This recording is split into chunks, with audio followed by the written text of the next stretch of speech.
અડગમનના માનવીને હિમાલય પણ નડતો નથી. સખત પરિશ્રમ અને ધીરજથી કંઈ પણ અશક્ય નથી. આ વાત છે એમની કે જેમની સફળતાની સફર જ શોખમાંથી લઈ પેશનમાં પરિણમે છે.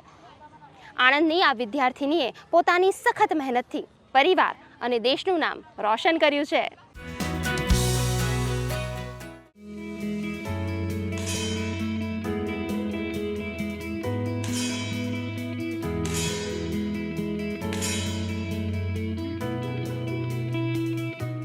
દીકરી ધારે તો કેવળ અભ્યાસમાં જ નહીં પણ રમતના મેદાનમાં બાજી મારી શકે છે.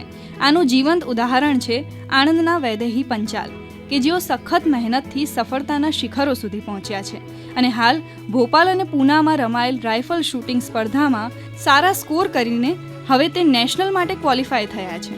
હું હમણાં રિસેન્ટલી જ 67th નેશનલ ચેમ્પિયનશિપ ભોપાલમાં જે યોજાઈ હતી તે રમીને આવી છું. મેં જ્યારે સ્ટાર્ટિંગ કર્યું હતું ત્યારે રિસેન્ટલી જ ઇન્ડિયાના ઘણા બધા મેડલ્સ આવી રહ્યા હતા રાઇફલ શૂટિંગમાં. તો મને એમ ઈગરનેસ થઈ કે હું બી આ ગેમમાં જોઈન થઉં. અને આ વાત સાચી છે કે આ ગેમ બહુ એક્સપેન્સિવ છે, બટ મારી સંસ્થાએ અને મારા પેરેન્ટ્સના ખૂબ જ સપોર્ટથી, મેન્ટલી, ફાઇનાન્શિયલી બધા જ રીતે સપોર્ટ હતો એટલે હું આમાં આગળ વધી શકી છું. મારા કોચની મારી પાસે સતત મહેનત, મારી સંસ્થા CES સંસ્થાની મને સતત સપોર્ટ અને મારા મમ્મી પપ્પાના સપોર્ટ અને આશીર્વાદના લીધે જ હું અત્યારે અહીંયા સુધી પહોંચી શકી છું. એક મધ્યમ વર્ગના પરિવારમાંથી આવતા વિદ્યાર્થીઓ માટે રમતગમતમાં આગળ વધવા ઘણા સંઘર્ષ કરવા પડતા હોય છે. ત્યારે વૈદેહીની આ સફળતાથી અનેક દીકરીઓને પ્રેરણા મળી રહી છે. રાઇફલ શૂટિંગમાં જોવા જઈએ તો સ્કૂલમાં એકેડમી ચાલે છે. ફર્સ્ટ ટાઈમના સબ્જેક્ટ માટે મને વાત કરી કે પપ્પા મારે રાઇફલ શૂટિંગમાં રહેવું છે. તો મેં કે પપ્પા મને એક શોખ છે, ઈચ્છા છે, મને કરવું છે. કંઈ વાંધો બેટા કર. તો અમે એને પરમિશન આપી જવા માટે. પરમિશન આપી પછી એની ફર્સ્ટ ઇવેન્ટ આવી ડિસ્ટ્રિક્ટની. બહુ ઓછી પ્રેક્ટિસ પર એ બ્રોન્ઝ મેડલ લાવી હતી.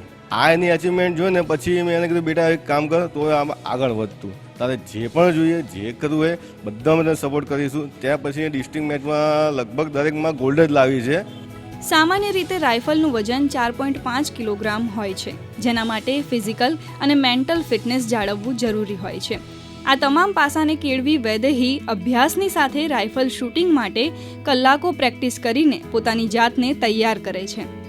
હું છેલ્લા 5 વર્ષથી ચરોતર એજ્યુકેશન સોસાયટીમાં as a rifle shooting coach તરીકે વર્ક કરી રહી છું અને અત્યાર સુધીમાં મારી પાસે ઓલમોસ્ટ 1000થી પણ વધારે વિદ્યાર્થીઓએ રાઇફલ શૂટિંગ શીખી અને ઘણું આગળ વધ્યા છે.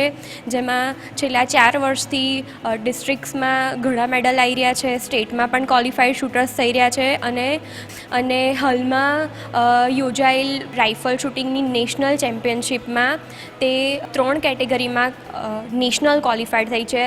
યુથ, સબયુથ અને જુનિયર કેટેગરીમાં ક્વોલિફાઈ થઈ અને રિનોન્ડ નેશનલ શૂટર બની છે. સંસ્થામાં 10 મીટરની રેન્જ ઉપર બનાવેલી છે. તેની સાથે સાથે સંસ્થા વિવિધ ક્ષેત્રમાં એટલે કે ડ્રોઈંગમાં, મ્યુઝિકમાં, સ્પોર્ટ્સમાં એકેડમી ચલાવે છે અને દરેકના કોચ અલગ રાખેલા છે. દરેક વિદ્યાર્થીનો સર્વાંગી વિકાસ થાય અને સ્ટેટ લેવલે તથા નેશનલ લેવલે એમનું પરફોર્મન્સ ઘણું સુધરે તે માટે સંસ્થાએ આ એક્ટિવિટી ચાલુ કરેલી છે. છોકરાઓનું પરફોર્મન્સ પણ સ્ટેટ અને નેશનલ લેવલ સુધી પહોંચ્યું છે.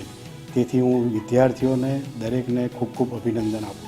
ભવિષ્યમાં મારું હવે એક જ ટાર્ગેટ છે કે મારે સતત મહેનત કરીને હવે ઇન્ડિયા માટે કંઈ કરવું છે. મારી સંસ્થા માટે, મારા કોચ માટે, મારા પેરેન્ટ્સ માટે અને મારા સમસ્ત દેશ માટે મારે કંઈ કરવું છે. ગુડ ન્યૂઝ ગુજરાત માટે આણંદથી લાલજી પાનસુરિયાનો રિપોર્ટ.